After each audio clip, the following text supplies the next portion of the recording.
టేస్టీగా, ఈజీగా గోంగూర పచ్చడి ఎలా చేయాలో చూసేద్దాం రండి. Hello all, welcome to Subba blogs. ముందుగా స్టవ్ మీద కళాయి పెట్టుకొని 1 టీ స్పూన్ ఆయిల్ వేసుకొని, 1 టీ స్పూన్ ధనియాలు వేసుకొని, హాఫ్ టీ స్పూన్ జీలకర్ర వేసుకొని, హాఫ్ టీ స్పూన్ మినపగుళ్ళు వేసుకొని ఒకసారి అలా కలుపుకోండి.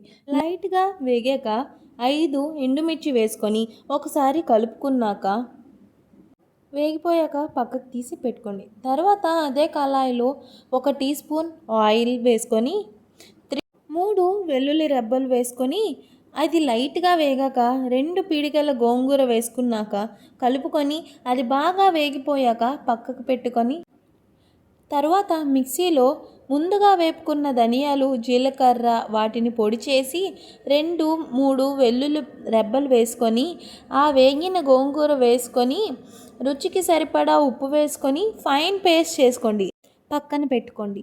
ఇప్పుడు పోపు కోసం కళాయి తీసుకొని ఆయిల్ వేసుకొని ఆవాలు, జీలకర్ర, మినపగుళ్ళు అన్నీ పావు టీ స్పూన్ వేసుకొని 2 ఎండుమిర్చి చీల్చి వేసుకొని 2 రెమ్మల కరివేపాకు వేసి చిటపటలాడాక పచ్చడిలో వేసుకోవడమే.